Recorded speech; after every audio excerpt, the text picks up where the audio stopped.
পর্যন্ত যায়। আপনারা তো সবাই মুসলমান, সবাই মুসলিম, সবাই ইসলাম ধর্ম পালন করেন, ইসলামের আসল অর্থটা তো জানেন না। ইসলামের সঠিক অর্থ হলো আত্মসমর্পণ করা। এই শব্দটা সবার বলতে হবে, বলেন তো কি? ইসলাম শব্দের অর্থ হলো আত্মসমর্পণ করা, সারেন্ডার, আত্মসমর্পণ করা, মেনে নেওয়া, আনুগত্য করা। এখন প্রশ্ন হলো, তাহলে এই যে জন্মের পর থেকে শান্তি জানছি, এইটা এত বড় ভুল কেমনে চালু হইলো? এই চালু হওয়ার একটা প্রেক্ষাপট আছে। নবী সাল্লাল্লাহু আলাইহি সাল্লাম যখন দ্বীনের দাওয়াত দিতে শুরু করলেন, মদিনায় ইসলামী রাষ্ট্র প্রতিষ্ঠার পর বিভিন্ন রাজা বাদশাদের কাছে সাহাবীদেরকে চিঠি দিয়ে দাওয়াত দিতেন, ওই রাজারে গিয়ে দাওয়াত দিয়ে আসো। বর্তমান দেশটার নাম ইটালি, তৎকালীন ছিল রোম। রোমের বাদশাহ হেরাক্লিয়াসের কাছে আল্লাহর নবী একজন সাহাবীর একটা চিঠি দিয়ে পাঠাইছেন। ওই চিঠির অনেক শব্দ আছে, তার একটা শব্দ আমি একটু শোনাই। রাসূল সাল্লাল্লাহু আলাইহি সাল্লাম ওখানে উল্লেখ করছেন, আসলিম তাসলাম। আসলিম, হে রাজা হিরাক্লিয়াস, তুমি ইসলাম ধর্ম গ্রহণ করো, মানে আত্মসমর্পণ করো। তাসলিম তাসলাম, তাহলে তুমি নিরাপদে থাকবা, শান্তিতে থাকবা। ওইখান থেকে আসছে শান্তি। তাহলে ইসলাম অর্থ শান্তি না, ইসলামের ফলাফল হলো শান্তি। কি ফলাফল? শান্তি। কেউ যদি ইসলাম ধর্মের বিধানগুলো ব্যক্তিগত জীবনে, পারিবারিক জীবনে, সামাজিক জীবনে, রাষ্ট্রীয় জীবনে, সর্বক্ষেত্রে মেনে চলে, এই লোকটা দুনিয়াতেও থাকবে শান্তিতে, আখেরাতেও থাকবে শান্তিতে। তাহলে ইসলাম অর্থ শান্তি না, ইসলামের ফলাফল হলো শান্তি। একদম শুরুতে একটা ভুল কারেকশন করে নেন। বলেন তো এখন ইসলাম অর্থ কি? এখন প্রশ্ন, ইসলাম অর্থ যদি আত্মসমর্পণ করা হয়, কিসের সামনে আত্মসমর্পণ করব? কিসের সামনে আত্মসমর্পণ? এই প্রশ্ন। আমরা তো মুসলমান, যে আত্মসমর্পণকারী, আরবিতে হলো মুসলিম। আপনি মুসলিম, আমি মুসলিম, মানে আমরা আত্মসমর্পণকারী। কিসের সামনে আত্মসমর্পণকারী? ইসলাম কিভাবে আত্মসমর্পণ করতে হয় আগে একটা দৃষ্টান্ত দেই, তারপরে বলবো কিসের সামনে আত্মসমর্পণ। আল্লাহ রাব্বুল আলামিন ইব্রাহিম আলাইহিস সালামকে ওহী করছেন, وَإِذْ قَالَ لَهُ رَبُّهُ أَسْلِمْ, যখন ইব্রাহিম আলাইহিস সালাতু ওয়াস সালামকে তার রব বললেন আসলিম, তুমি আত্মসমর্পণ করো। আল্লাহ কাকে বলছেন? ইব্রাহিম আলাইহিস সালামকে, আসলিম, তুমি আত্মসমর্পণ করো। ক্বালা, তিনি শোনার সাথে সাথে বলছেন, আসলামতু লিরাব্বিল আলামিন, আমি মহাবিশ্বের রব আল্লাহর সামনে আত্মসমর্পণ করলাম। বলেন সুবহানাল্লাহ। আমি এই উদাহরণটা কেন দিচ্ছি? এর কারণ, এই উদাহরণটা দেওয়ার কারণ হলো, ইব্রাহিম আলাইহিস সালাম সারা পৃথিবীর মানব জাতির জন্য একজন আইডল, একজন আইকন, একজন অনুসরণীয় ব্যক্তিত্ব। তার কথা আল্লাহ কোরআনে উল্লেখ করেছেন আর বলেছেন যে শোনো, লাকাদ কানা ফি ইব্রাহিম উসওয়াতুন হাসানা, তোমাদের জন্য ইব্রাহিমের জীবনের মধ্যে আছে উত্তম আদর্শ। সুবহানাল্লাহ। এখানে আমরা একটা আদর্শ নেই। যখন ইব্রাহিম আলাইহিস সালামকে আল্লাহ বললেন মেনে নাও, আত্মসমর্পণ করো, তখন তিনি কাউন্টার কোনো প্রশ্ন করেন নাই। আল্লাহ কি মানবো? কোন বিষয়ের সামনে আত্মসমর্পণ করব? কিসের সামনে আত্মসমর্পণ করব? এরকম কোন কাউন্টার প্রশ্ন করেন নাই। তার এক কথায় উত্তর, আল্লাহ বলছেন আত্মসমর্পণ করো, হ্যাঁ ঠিক আছে, আল্লাহ আত্মসমর্পণ করলাম। এটাকে বলা হয় চরম আত্মসমর্পণ। তাহলে একজন মুসলিমকে, একজন মুসলমানকে ইব্রাহিম আলাইহিস সালাতু ওয়াস সালাম যেভাবে আল্লাহর সামনে, আল্লাহর নির্দেশের সামনে, আল্লাহর কথার সামনে আত্মসমর্পণ করেছিলেন, আপনি যদি বলেন মুসলিম, আমি যদি বলি মুসলিম, আমাদের প্রত্যেকেরই এই বৈশিষ্ট্য হতে হবে, আল্লাহর কথা শুনলেই কি বলতে হবে? মানলাম। ভাই বলছিলেন ওহির সামনে আত্মসমর্পণ, উত্তর সঠিক। ওহির সামনে আত্মসমর্পণ, ওহিটা কি? আল্লাহর নির্দেশ। আল্লাহর ওহী কোরআন, আল্লাহর ওহী হাদিস, কোরআন আর সহিহ হাদিস যখনই আপনি পাবেন, পাওয়ার সঙ্গে সঙ্গে ঘাড় ব্যাখ্যা করে মাথা উল্টাইয়া অথবা এরকম কোন শব্দ বলা যাবে না, ব্যাস মেনে নিলাম। এই কাজ করে যে তাকে বলা হয় মুসলিম। মান আসলামা ফাহুয়া মুসলিমুন, যে আত্মসমর্পণ করে তাকে বলা হয় মুসলিম। তাহলে আমরা আল্লাহর বিধান কুরআনের সামনে আত্মসমর্পণ করব, রাসূলের বিধান হাদিসের সামনে আত্মসমর্পণ করব। আল্লাহ এবং আল্লাহ রাসূলের বিধান কোরআন আর হাদিস, এই দুইটার নামই হলো ইসলাম। এবার দলিল নেন। আল্লাহ তাআলা বলছেন, ইয়া আইয়ুহাল্লাযীনা আমানু, হে মুমিনগণ, আতিউল্লাহ, তোমরা আল্লাহর আনুগত্য করো, ওয়া আতিউর রাসূল, আর তোমরা রাসূলের অনুসরণ করো, ওয়া উলিল আমরি মিনকুম, তোমাদের মধ্যে যারা নেতা নির্বাচিত হয়, দায়িত্বশীল হয়, রাষ্ট্রীয় দায়িত্বে কর্তৃত্ব থাকে, তাদেরও অনুসরণ করো। তাহলে প্রথমে তিনি বললেন আল্লাহর কথা মানতে মানে কোরআনের সামনে আত্মসমর্পণ, দ্বিতীয় তিনি বললেন রাসূলের সামনে মানে হাদিসের সামনে আত্মসমর্পণ, তৃতীয় হলো রাষ্ট্রীয় বিধান হিসেবে কোরআন হাদিসের সাথে সাংঘর্ষিক না হলে কোন নেতা যদি কোনো আদেশ দেয়, ওই নেতার আদেশটাও মানতে হবে। এটা হলো প্রত্যেক মুমিনের গুণ, প্রত্যেক মুসলিমের গুণ। এখন কথা, আমরা যদি আত্মসমর্পণ করি আল্লাহর বিধানের সামনে, রাসূলের বিধানের সামনে, তাহলে আল্লাহ দুনিয়াতেও শান্তিতে রাখবেন, আখিরাতেও শান্তিতে রাখবেন। আমরা আত্মসমর্পণ অর্থ এবং এর উদ্দেশ্য বুঝে নিলাম। এখন প্রশ্ন, ইসলাম কাকে বলে? আমরা ইসলাম ধর্ম মেনে চলি না, ইসলাম কাকে বলে? এই উত্তর জিজ্ঞেস করলেও পারবেন না। কেন যে বললাম, আমরা বংশগতভাবে ধর্ম পালন করি, বাপ দাদার দেখানো ধর্ম পালন করি, কিন্তু কোরআন এবং হাদিসে যেভাবে ধর্ম পালনের কথা বলা আছে, এটা আমরা বুঝে শুনে অধিকাংশ লোক পালন করি না। এখন ইসলামের সংজ্ঞাটা নেই। আপনাদের আমি একটা প্রশ্ন করব, উত্তরটা একটু বুঝে শুনে দিবেন। আমি মাদারীপুর থেকে আসছি, ধরেন বিশাল বড় আলেম মনে করেন, আসলে বড় আলেম না, ধরে নেন আর কি। আমি যদি ইসলামের একটা পরিচয় বলি, এটা সঠিক না আল্লাহর নবী সাল্লাল্লাহু আলাইহি ওয়াসাল্লাম সংজ্ঞা দেন এটা সঠিক? কারটা সঠিক? আমি যত বড় আলেম হই, আমার সংজ্ঞাটা পারফেক্ট না, আমার সংজ্ঞাটা স্বয়ং সম্পূর্ণ না, বরং স্বয়ং আল্লাহর রাসূল যে সংজ্ঞা দিয়েছেন, এই সংজ্ঞাটাই হলো সবচেয়ে বেশি উপযুক্ত। আজকে আমি ইসলামের পরিচয় বলবো আমার নিজের থেকে না, কোন হুজুরের কথা না, সরাসরি আল্লাহ রাসূল সাল্লাল্লাহু আলাইহি ওয়াসাল্লাম ইসলামের পরিচয় দিয়েছেন, আমরা ওইখান থেকে পরিচয়টা নেব। সহিহ মুসলিম কিতাবুল ঈমানের 1 নম্বর হাদিস। হাদিস অনেক বড়, এর মূল কথাটা আপনার সামনে পেশ করছি। এই যে আপনারা এখন আমার কথাগুলো শুনছেন মসজিদের মধ্যে বসে, এইভাবে নবী সাল্লাল্লাহু আলাইহি ওয়াসাল্লাম সাহাবীদেরকে নিয়ে মসজিদে বসা ছিলেন। আমি যেমন চেয়ারে আছি, তিনি চেয়ারে ছিলেন না, এমনি ফ্লোরে বসা ছিলেন। ইতিমধ্যে ইযা জাআ রাজুলুন, একজন ব্যক্তি আসলো, তার চুলগুলো কুচকুচে কালো, পোশাক ধবধবে সাদা। লোকটা এমন ভাবে আসছে, লোকটা আমাদের নিজস্ব এলাকার হলে আমরা তাকে চিনতাম, কেউ আমরা চিনি না। আর লোকটা দূর থেকে মুসাফির হয়ে আসলে পোশাক এলোমেলো থাকবে, ময়লা থাকবে, তাও তো দেখি না। এত ক্লিন, এত পরিচ্ছন্ন লোকটাকে আমরা তার দিকে সবাই অবাক দৃষ্টিতে তাকায় আছি। একথা বলছেন কি? ওমর ইবনে খাত্তাব, ইসলামের 2য় খলিফা। আচ্ছা, লোকটা মসজিদের মধ্যে ঢুকে কাউকে কোনো প্রশ্ন না করে সরাসরি আমাদের নবীর সামনে এসে আমাদের নবীর সামনে নিজে হাঁটু গেড়ে বসলেন। বলেন সুবহানাল্লাহ।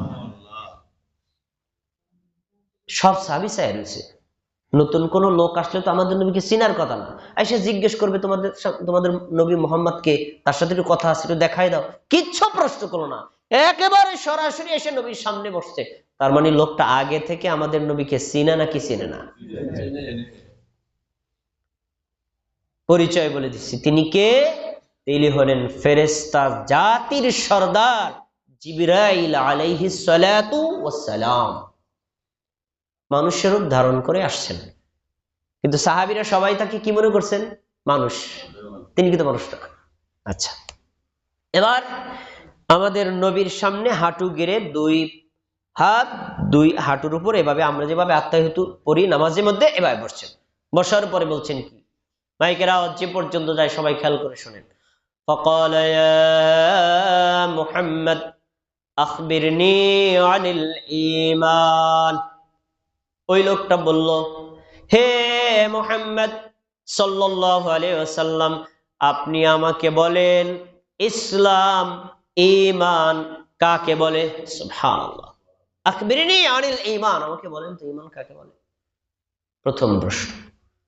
ক্বালা, আমাদের নবী বলছেন, আন তুমিনা বিল্লাহ, ঈমান হলো তুমি আল্লাহকে বিশ্বাস করবা, ওয়া মালাইকাতিহি, আল্লাহর কিতাবসমূহ বিশ্বাস করবা, ওয়া মালাইকাতিহি, আল্লাহর ফেরেশতাদেরকে বিশ্বাস করবা, ওয়া কুতুবিহি, আল্লাহর আসমানি কিতাবকে বিশ্বাস করবা, ওয়া রাসূলিহি, আল্লাহর নবী রাসূলদেরকে বিশ্বাস করবা, ওয়া তুমিনা বিল ইয়াউমিল আখির, তুমি আখিরাতকে বিশ্বাস করবা, ওয়া তুমিনা বিল কদরি খাইরিহি ওয়া শাররিহি, আর তোমার তাকদিরে আল্লাহ ভালো রাখতে পারেন, মন্দ রাখতে পারেন, ভালো মন্দ মিলিয়েই তাকদির, এই বিষয়ের উপর তুমি বিশ্বাস করবা। সুবহানাল্লাহ। একটু খেয়াল করে শোনে, যে লোকটা ঈমান আনে তাকে বলে মুমিন। আমরা সবাই মুমিন, কিন্তু ঈমান কাকে বলে অনেকে জানি না। এই হাদিস ঈমানের পরিচয় দিচ্ছে। ঈমান কাকে বলে? এক, আল্লাহর উপর বিশ্বাস থাকতে হবে, কোনো ধরনের সন্দেহ সংকোচ রাখা যাবে না। দুই, ফেরেশতাদেরকে বিশ্বাস রাখতে হবে, দেখুন অথবা নাই দেখুন তাদের অস্তিত্ব, তাদের সৃষ্টিতে বিশ্বাস করতে হবে। তিন, আল্লাহ তাআলা আসমান থেকে কিতাব অবতরণ করেছেন জিবরাইলের মাধ্যমে 104 খানারও বেশি, তার ভিতরে কোরআন একটা, এই সবগুলো কিতাবের উপর বিশ্বাস করতে হবে।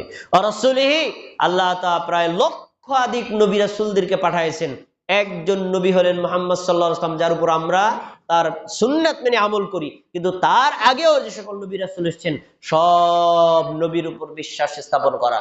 তারপরে ওয়াতু আমিনা ইয়াউমিল আখিরি, পরকালে মৃত্যুর পর আল্লাহর সামনে হাজির হয়ে আমাদের কাজের কর্মের সবকিছু হিসাব দিতে হবে, পুনরায় আবার জীবিত হতে হবে, আখিরাতের উপর বিশ্বাস করা। 6 নম্বর, তোমার তাকদিরে আল্লাহ ভালো রাখতে পারেন, মন্দও রাখতে পারেন, উভয়ের উপর বিশ্বাস করবা। তাহলে ঈমানের রুকন, ঈমানের ভিত্তি, ঈমানের খুঁটি কয়টা পেলাম? কথা বলেন কয়টা? 6টা। এই 6টা বিষয়ের উপরে বিনা সন্দেহে বিনা সংকোচে বিশ্বাস করে যে, তাকে বলা হয় মুমিন। তাকে কি বলে? মুমিন। এই 6টার মধ্যে কেউ যদি একটা অবিশ্বাস করে অথবা একটাকে সন্দেহ পোষণ করে, তাহলে এই লোকটা ঈমানবিহীন। সে যদিও বংশগত মুসলমান, বংশগত মুমিন, আল্লাহর দরবারে সে কাফের, মুশরিক, মুনাফিক, নাস্তিক বলে গণ্য হবে, সে ইসলাম থেকে বহিষ্কার।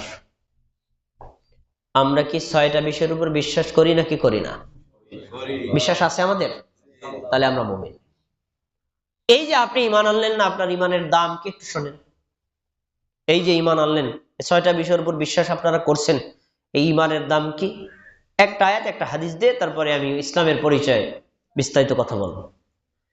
সূরা আলে ইমরান 91 নম্বর আয়াতটা খুলে দেখেন, আল্লাহ কি বলছেন? ইন্নাল্লাযীনা কাফারু ওয়া মাতু ওয়া হুম কুফফারুন ফালাই ইউকবালা মিন আহাদিহিম মিলউল আরদি যাহাবা ওয়ালাউ ইফতাদা বি, কোন মানুষ যদি ঈমানবিহীন ভাবে কাফের অবস্থায় মারা যায়, অতঃপর সে জাহান্নামের আগুন থেকে বাঁচার জন্য সমগ্র পৃথিবী ভর্তি সোনা আল্লাহকে দেয়, দেওয়ার পরে আল্লাহকে বলে, আল্লাহ সমগ্র পৃথিবী ভর্তি সোনা আপনাকে দিলাম, এই সোনাগুলো নিয়ে আমাকে জাহান্নামের আগুন থেকে বাঁচান। আপনাদের কাছে জিজ্ঞাসা, সোনা নিয়ে আল্লাহ জাহান্নাম থেকে বাঁচাবেন? আপনারা বলছেন না। এবার কোরআনের আয়াতের শব্দ শোনেন, এই হাফেজ সাহেব বলতে পারবেন, তিনি বলতে পারেন, ফালাই ইউকবালা, আপনারা বলছেন না, আর আল্লাহ বলছেন নেবার, কখনো না, কশ্চিন কালো না, কোনোভাবেই না। আপনাদের কথায় জোর বেশি না আল্লাহর কথা জোর বেশি?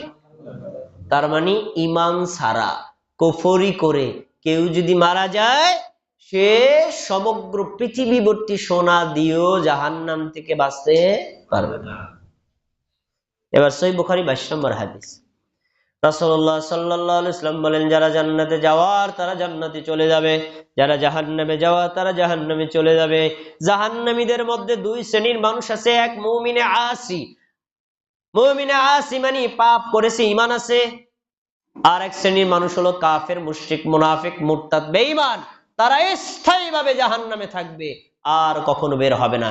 এই মুমিনে আসিদেরকে যখন আল্লাহ তাআলা বের করবেন, ফেরেশতাদেরকে বলবেন, এ আমার ফেরেশতারা, জাহান্নামে যাও, যাও, আখরিজু মান কানা ফি কলবিহি মিসকালা হাববাতিন মিন খারদালিন ঈমান।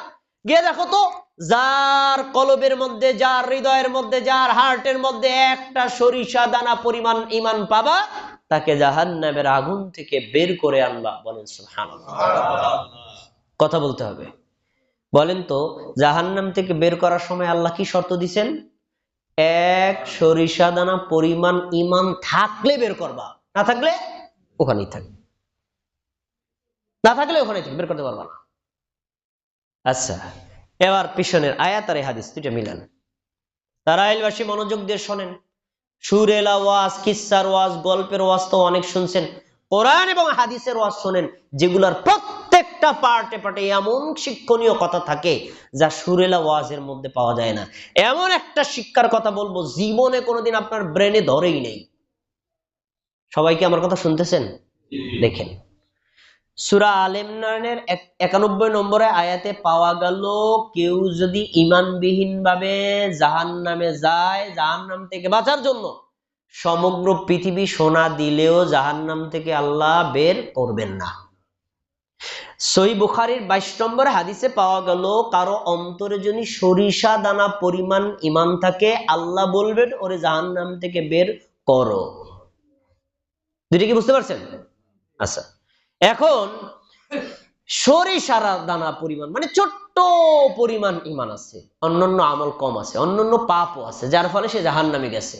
খেয়াল করে দেখেন, যেই লোকটা সমগ্র পৃথিবী ভর্তি সোনা দিল আল্লাহকে, ঈমান দেয় নাই, আল্লাহ জাহান্নাম থেকে বের করে নাই।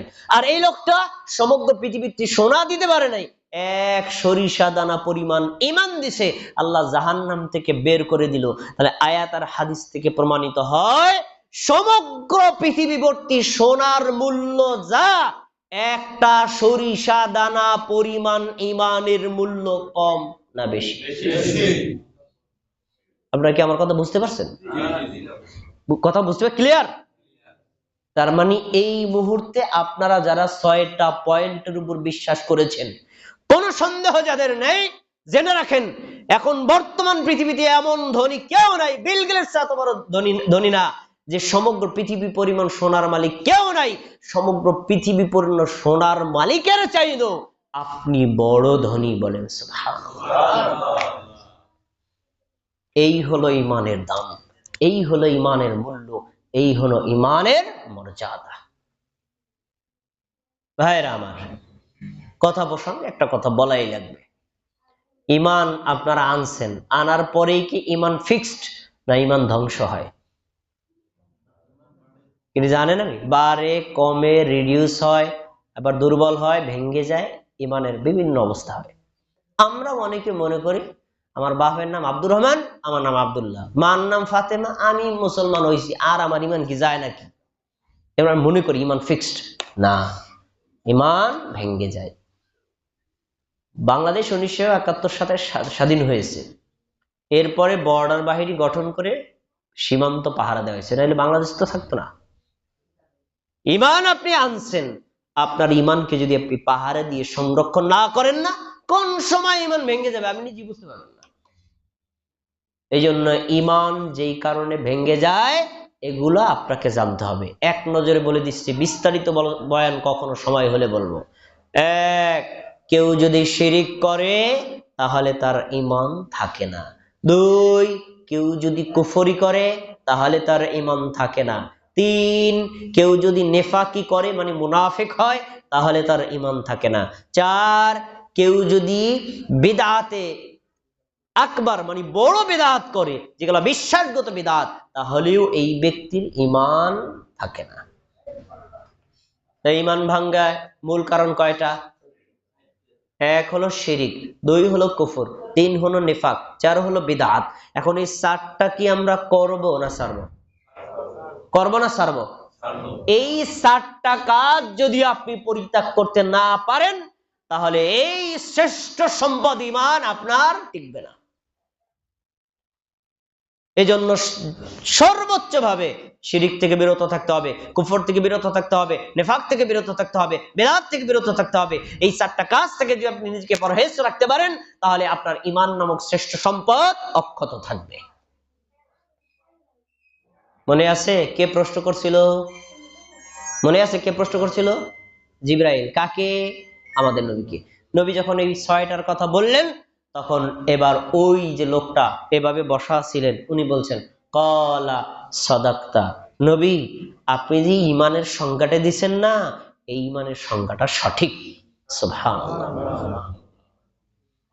এখন প্রশ্ন করছেন জিবরাইল, উত্তর দিলেন নবী, আবার জিবরাইল বলছেন আপনি ঠিক বলেছেন। এখন বলেন, এই যে জিবরাইলের প্রশ্ন, নবীর উত্তর আর জিবরাইলের সত্যায়নের মাধ্যমে কি বোঝা যায়? ঈমানের এই সংজ্ঞাটা কি ভুল না ঠিক? 100-তে 100, কোনো সন্দেহ নেই। এবার ওনার আবার প্রশ্ন, ক্বালা ফাখবিরনি আনিল ইসলাম, ঈমানের পরিচয় আমি পেয়েছি, এবার আপনি আমাকে বলেন তো ইসলাম কাকে বলে? আপনাদেরকেও বলছিলাম ইসলাম কাকে বলে আমরা জানি না, এই যে ইসলামের সংজ্ঞা দিচ্ছি। ফাখবিরনি আনিল ইসলাম, আমাকে বলেন তো ইসলাম কাকে বলে, ইসলামের সংজ্ঞা কি, ইসলামের পরিচয় কি? ক্বালা, আমাদের নবী বলছেন ইসলাম হলো আনতাশহাদু আল্লা ইলাহা ইল্লাল্লাহ ওয়া আন্না মুহাম্মাদার রাসূলুল্লাহ। এক নম্বর হলো তুমি এই সাক্ষ্য দিবা আল্লাহ ব্যতীত সত্য কোনো ইলাহ নাই, আর ওয়া আন্না মুহাম্মাদার রাসূলুল্লাহ, নিশ্চয়ই মুহাম্মদ হলেন আল্লাহর বান্দা এবং রাসূল। আল্লাহ ছাড়া সত্য কোনো ইলাহ নাই, এই সাক্ষ্য আমরা দিয়েছি নাকি দেই নাই? দুই নম্বর, আর মুহাম্মদ যে আল্লাহর বান্দা এবং রাসূলের বিশ্বাস আমাদের আছে না নাই? এটা হলো কি? এক নম্বর কালেমা শাহাদাতের সাক্ষ্য, ইসলামের প্রথম খুঁটি, আসল খুঁটি, মেইন পিলার। মনে রাখেন, এক নম্বর। দুই নম্বর, ওয়া তুকিমাস সালাত, তুমি সালাত কায়েম করবা, ওয়া তুআদ্দিয়াজ যাকাত, তোমার সম্পদে যদি যাকাত ফরজ হয় তাহলে যাকাত আদায় করবা। চার নম্বর, ওয়া তাসুমা রমাদান, রমজান মাস আসলে রোজা রাখবা। পাঁচ নম্বর হলো যখন তুমি হজ করার তোমার তৌফিক হবে, বাইতুল্লাহে পৌঁছানোর মতো তৌফিক হবে, তাহুজ্জুল বাইতা ইন ইসতাতা ইলাইহি সাবিলা, তখন তুমি আল্লাহর রাস্তায় হজ করবা। ইসলামের পরিচয়, এক কালেমায়ে শাহাদাতের সাক্ষ্য, দুই সালাত কায়েম, তিন যাকাত আদায়, চার রমজান মাসে রোজা পালন, পাঁচ হলো হজ করা। কয়টা গেল? পাঁচটা। এই হলো ইসলামের পরিচয়। এই পর্যন্ত গিয়ে যখন নবী থামছেন, এখন ওই লোকটা বলছেন ক্বালা সাদাকাতা, লোকটা বলছে হে আমাদের নবী, আপনি যে ইসলামের পরিচয় দিয়েছেন না, এটাই হলো সঠিক পরিচয়। বলেন সুবহানাল্লাহ। এবার আপনারা ইসলামের পরিচয় নিজেরা বলবেন। বলেন ইসলামের পরিচয় এক নম্বর কি? কালেমা শাহাদাতের সাক্ষ্য। বলেন কালেমা শাহাদাতের সাক্ষ্য দেওয়া। দুই নম্বর হলো সালাত কায়েম করা, তিন নম্বর হলো যাকাত আদায় করা, চার নম্বর হলো রমজানের রোজা রাখা, পাঁচ নম্বর কি? হজ করা। এই পাঁচ কাজ করে যে তাকে বলা হয় মুসলিম। তাকে কি বলে? মুসলিম। এই কাজ পাঁচটা না, এটা অবস্থার আলোকে প্রয়োগ হবে। পাঁচটা খুঁটি, ইসলামের পাঁচটা খুঁটি, মেইন পিলার, মাঝখানের পিলারটা হলো কালেমা শাহাদাতের সাক্ষী। চার কোণায় চারটা পিলার, এরপরে পিলার হলো সালাত কায়েম, এরপরে পিলার হলো যাকাত আদায়, তারপরে পিলার হলো রমজান মাসে রোজা পালন, তারপরে পিলার হলো হজ করা। এই যে মাঝখানের পিলার, চারপাশের চারটা পিলার, এই পাঁচটা পিলার মিলিয়ে হলো ইসলাম। এখন এই ইসলামের ঘরে যদি বসবাস করতে চান, সাদ লাগবে না? এই সাদের নাম হলো জিহাদ। এই ছয়টা বিষয়কে মিলিয়ে ইসলাম ধর্মের নাম হয়। এখন আপনাদেরকে আমি জিজ্ঞেস করি, আমরা যারা মুসলিম নিজেদেরকে পরিচয় দেই, বংশগত মুসলমান পরিচয় দেই, আচ্ছা অনেকে আছে নামাজ পড়ে না, সে কি প্রকৃত মুসলিম? এই যে সংজ্ঞায় বললাম পাঁচটা বিষয়ের নাম হলো ইসলাম, যে পালন করে সে মুসলিম। এখন পাঁচটার মধ্যে সে একটা করে না, সে কি প্রকৃত মুসলিম? দুইটা করে না, সে প্রকৃত মুসলিম? তিনটা করে না, সে প্রকৃত মুসলিম? তার নাম আব্দুল্লাহ হলেও কি মুসলিম? তাহলে আপনি যদি বলেন আপনি মুসলিম, অবশ্যই এই পাঁচটা বিষয় আপনাকে পালন করতে হবে। আধুনিক একটা শব্দ বেরিয়েছে, ভাই আপনি কি মুসলমান? হ্যাঁ মুসলমান। কয় আমি নন প্র্যাকটিসিং মুসলিম। নন প্র্যাকটিসিং ইংলিশ শব্দ অনেকে বুঝতে পারেন। নন প্র্যাকটিসিং মানে আমি মুসলমান কিন্তু নিয়মিত ধর্মচর্চা করি না। আমি মুসলমান নিয়মিত ধর্মচর্চা করি না। শোনেন, যেই লোক একথা বলেছে আমি মুসলিম, I am a Muslim, I am not regularly practising Muslim, একথা যে বললো সে আসলে ইসলামেই বোঝে নাই। দৈনন্দিন ইসলাম ধর্ম চর্চা না করে ইসলাম ধর্ম পালন করা যায় না। নিয়মিত ধর্ম চর্চা করতে হবে। কিন্তু অবস্থার আলোকে এই পাঁচটা বিষয়কে আমরা প্রথমত দুই ভাগে ভাগ করি, এক ধনীর জন্য, দুই গরিবের জন্য। আচ্ছা, কালেমা শাহাদাতের সাক্ষ্য ধনীরা দিবে নাকি দিবে না? গরিবরা দিবে নাকি দিবে না? সালাত ধনীরা আদায় করবে নাকি করবে না? গরিবরা আদায় করবে নাকি করবে না? সিয়াম গরিবরা আদায় করবে নাকি করবে না? ধনীরা আদায় করবে নাকি করবে না? যাকাত, যাকাত শুধু গরিবরা বিশ্বাস করলে হয়ে যাবে, কারণ তার সম্পদ এখন ওই পরিমাণ হয় নাই। হজ ধনীদের জন্য, গরিবদের জন্য না, বিশ্বাস করলে হয়ে যাবে। তাহলে তিনটি পয়েন্টে পৃথিবীর কোন মুসলমানের জন্য সার পালন করতে হবে। আচ্ছা, এই তিনটার মধ্যে আবার দুইটা হলো মৌসুম ভিত্তিক আর একটা হলো একটা হলো মৌসুম ভিত্তিক আর দুইটা হলো নিয়মিত, কন্টিনিউ। যেমন রমজান মাসের রোজা প্রতিদিন পালন করা লাগে, বছরে কয়বার? এটা হলো মৌসুম ভিত্তিক, বছরে একবার রমজান মাসে রোজা রাখা হলো ফরজ। কিন্তু কালেমায়ে শাহাদাতের সাক্ষ্য 24 ঘন্টা এর উপর অটল থাকতে হবে। সালাত দৈনিক 5 ওয়াক্ত আদায় করতে হবে। যদি দৈনিক 5 ওয়াক্ত সালাত আপনি আদায় না করেন, আপনি নিজেকে আর মুসলিম পরিচয় দিতে পারবেন না। সালাত আপনাদের এলাকার ব্যাপারে আমাকে রিপোর্ট দেওয়া হয়েছে, অনেকেই নামাজের ব্যাপারে গাফেল, অমনোযোগী। এটা কি শুধু আপনার এলাকার রিপোর্ট না সারা বাংলাদেশের একই রিপোর্ট? একই রিপোর্ট। কেন মানুষ